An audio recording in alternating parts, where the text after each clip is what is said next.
Assistiu estarrecido na madrugada de hoje a uma das maiores violações institucionais perpetradas contra a Constituição Federal na nossa história.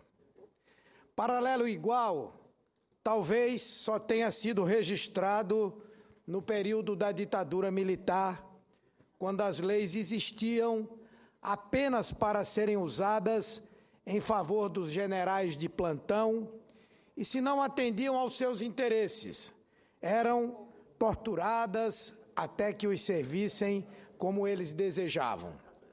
Pois bem, nesta madrugada, o presidente da Câmara dos Deputados, com a lamentável conivência de mais de 3/5 dos parlamentares daquela casa, vilipendiou a nossa Carta Magna para submetê-la aos seus caprichos.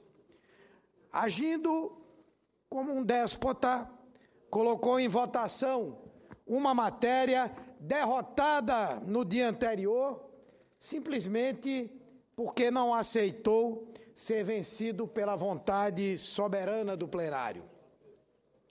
O presidente da Câmara e seu grupo sectário cometeram essa atrocidade institucional, movidos pelo desejo de encarcerar adolescentes. Foram vencidos na votação da PEC da redução da maioridade penal na madrugada da terça-feira, mas contrariados porque perderam, apresentaram uma proposta alternativa para que a sua obstinação desarrazoada viesse a prevalecer. Independentemente da posição que se tenha em relação ao tema, nenhum brasileiro pode aceitar que a Constituição Federal seja deliberadamente destroçada da forma como foi pela Câmara dos Deputados. Uma casa que tem a função de criar leis violentou a mais alta norma do país. Com a finalidade de apenar meninas e meninos com menos de 18 anos, deputados federais transitaram pela zona delituosa do arbítrio.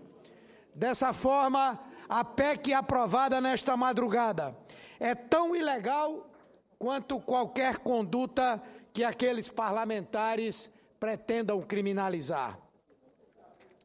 Eu espero sinceramente que antes mesmo de essa barbaridade chegar ao Senado, onde será combatida com todo vigor pela nossa bancada, do mesmo jeito que foi na Câmara, eu espero que o Supremo Tribunal Federal exerça o seu papel de guardião da Constituição e impeça a marcha desse equívoco legislativo.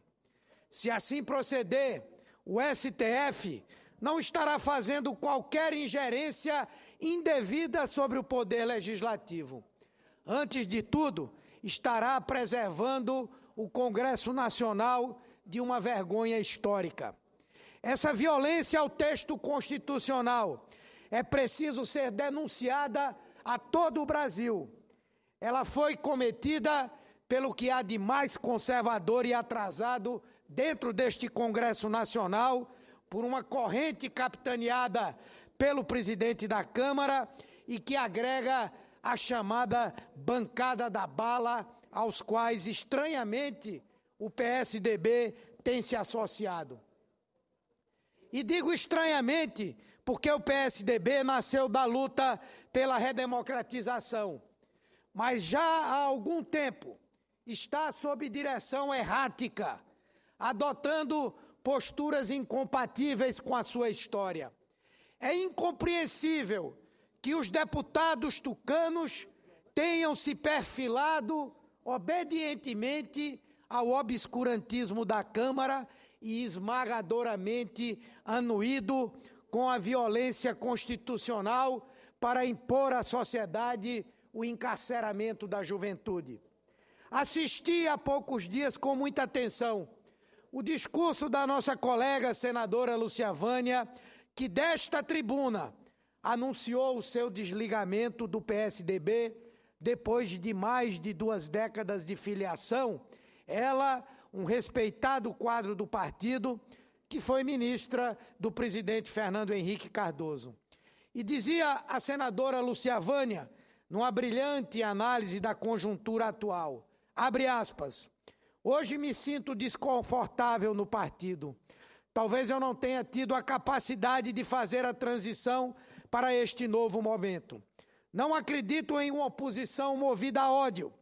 Preocupa-me a interpretação que parte da oposição faz da indignação das ruas.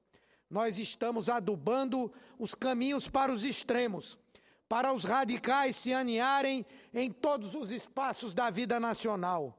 Nós estamos estimulando a violência no lugar de buscarmos alternativas inteligentes para combatê-la. Fecha aspas.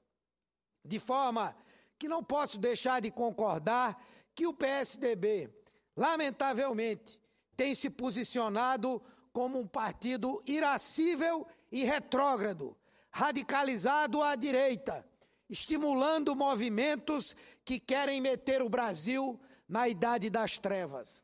A pauta do PSDB, para assombro de muitos integrantes do próprio partido que têm criticado ou tomado distância dela, é a do quanto pior, melhor. O partido, que se vendia como o da responsabilidade fiscal, virou agora um grupo que vota por medidas de estouro das contas públicas e aplaude pautas que se propõem a levar o país à bancarrota. Aprovam o desmantelamento da Previdência Social, prejudicando o futuro das aposentadorias brasileiras. Defendem aumentos salariais de até 78% para servidores públicos. E nesta madrugada mostraram a proposta que tem a oferecer para a juventude brasileira, a cadeia. Já se foi o tempo em que o PSDB vivia no limite da irresponsabilidade. Agora ele atravessou definitivamente o Rubicão. Encarcerar jovens é uma medida covarde. É usar o poder do Estado para punir quem precisa de apoio. É exercer a força contra o mais fraco, nesse caso contra jovens pobres e negros. E o PSDB está ficando muito à vontade com isso, com essa prática de opressão e despotismo. Vai à Venezuela com dedo em riste para investigar nosso vizinho, mas não tem a coragem política de ir aos Estados Unidos falar grosso sobre Guantánamo. Disputa a eleição, perde e fala de fraude eleitoral. Depois de impeachment, agora de renúncia. Enfim, é um modus operandi similar ao do presidente da Câmara, ao qual os tucanos estão cada vez mais associados. Democracia só vale se eu ganho. Se eu perco, não aceito e quero mudar as regras do jogo. É lamentável. Vamos no Senado oferecer toda a nossa oposição a essa mentalidade fascistoide que querem frutificar no país. Essa violência, esse ódio, essa intolerância, toda essa onda perversa com que muitos pretendem sufocar o Brasil, será vigorosamente combatida por nós. Do que precisamos é de regras que melhorem o país. E isso não se confunde com ceder a fundamentalismo, com se dobrar ao atraso mental, com retroceder em direitos e garantias fundamentais que conquistamos com muita luta. Essa postura não nos oferece soluções para enfrentar nossos problemas. E pior que isso, contribui apenas para gerar mais ignorância e mais preconceito na nossa sociedade. Quero aqui reafirmar a nossa confiança na palavra do presidente dessa casa, que já antecipou sua posição de que devemos discutir o tema da maioridade penal de forma adequada, respeitável, sem atropelos e, acima de tudo, envolvendo a própria sociedade como um todo. Tenho certeza que aqui vamos travar um debate sério sobre isso, sobre as causas e sobre os efeitos que a delinquência juvenil produz e sofre. E, portanto, eu acredito que aqui vamos tratar desse tema com o respeito que ele merece e, acima de tudo, com o respeito que a Constituição brasileira merece. Eu cedo a parte a Vossa Excelência, o senador Cristóvão Buarque. Senador, primeiro eu não quero entrar nesse fla-flu PT-PSDB. São os dois grandes partidos que, a meu ver, o Brasil está precisando de um discurso alternativo a ambos. Não entro nisso. Agora, quero aqui estar ao seu lado, nessa luta para denunciar duas coisas. A manipulação constitucional ontem, esse gesto de autoritarismo que a gente viu na Câmara, que a mim lembrou quando essa casa declarou vaga a presidência da República com João Goulart ainda no território nacional. Mais ou menos na mesma hora, aliás. Eu creio que foi um gesto autoritário, manipulador do regimento. Mas tão grave foi a razão de fazer isso. Tivesse feito um gesto como aquele, visando abolir a escravidão, visando dar um passo adiante, mas foi um gesto de manipulação do regimento interno para dar um passo atrás. Um passo atrás na maneira como esse país deve tratar a sua infância. Inclusive, aqueles da infância que saíram da linha, que estão, como se diz por aí, fora da curva e que cometeram crimes. Inclusive, os crimes bárbaros. Essa casa não é para promover vingança, mesmo quando o povo tinha razão em querer vingança diante da criminalidade bárbara de alguns com menos de 18 anos de idade. Essa casa, eu diria que não é nem mesmo para promover a punição. Essa casa é para promover a proteção, e aí tem que prender mesmo aqueles que ameaçam a segurança da sociedade, e para recuperar os que cometeram crimes e ainda são recuperáveis, que é a quase totalidade deles. Estamos fazendo exatamente o inverso. E, pior ainda, fazendo isso em busca de votos.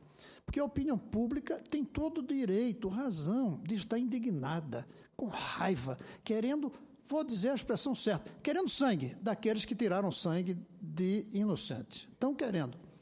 E em busca da ilusão destes, em busca dos votos, estão tomando posições irresponsáveis como essa, que não vão diminuir a criminalidade, que não vão resolver nenhum problema, salvo, de fato, punir e atender o sentimento de vingança que a população tem corretamente. Não nego que, quando se vê as cenas que a gente vê, a vontade é essa. Como indivíduo, como pessoa, como representante do povo, olhando o longo prazo, não temos o direito de ser a casa da vingança, temos a obrigação de ser a casa da justiça, da segurança.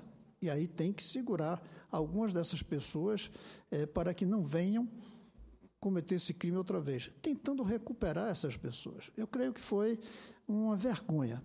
Para concluir, depois de duas vergonhas, a manipulação e a razão da manipulação, a mudança de posição em 24 horas.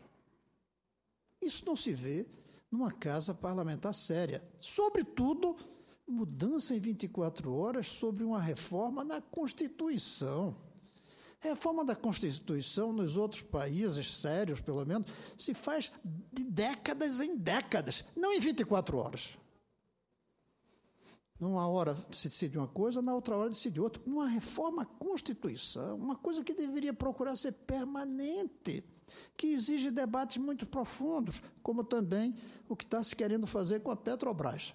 Eu nem rechaço a proposta que o senador Serra está trazendo, porque eu temo que a Petrobras não tenha condições de explorar esses poços a tempo de nos dar uma renda.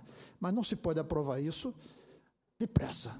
Isso exige uma reflexão muito profunda sobre as consequências para a economia brasileira de deixar poços tapados por causa de falta de recursos da Petrobras, mas também não tirar a proteção a essa empresa maior da cidadania e da pátria brasileira.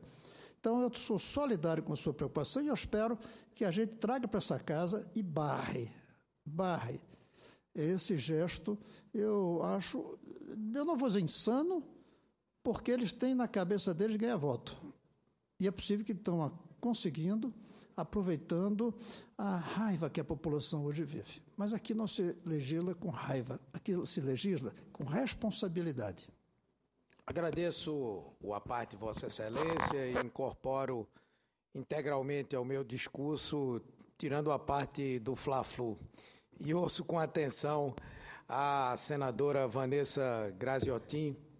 Muito obrigada, senador Humberto Costa. Quero cumprimentá-lo pelo pronunciamento e dizer que tenho plena concordância com o conteúdo, com a problemática que Vossa Excelência traz ao plenário deste Senado Federal.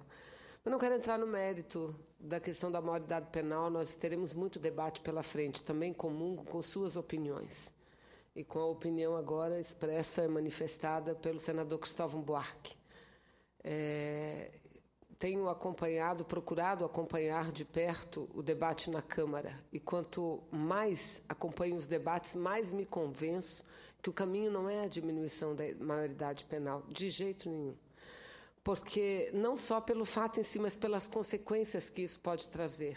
Uma menina agredida a 16 anos de idade é uma menor de idade. Após as mudanças, ela não será mais menor de idade. Uma menina de 16 anos agredida não será mais uma menor de idade. Estuprada não será mais uma menor de idade com 16 anos, caso vingue. Mas reforçar o que Vossa Excelência fala a respeito dos métodos que vêm sendo adotados pela Câmara. Eu tive a notícia agora de que alguns partidos políticos já ingressaram mais uma vez no Supremo Tribunal Federal. Porque não é a primeira vez, não foi com essa matéria. Anteriormente, senador Cristóvão, também na votação do financiamento privado de empresas para campanhas eleitorais foi a mesma coisa. Num dia, a proposta foi rejeitada.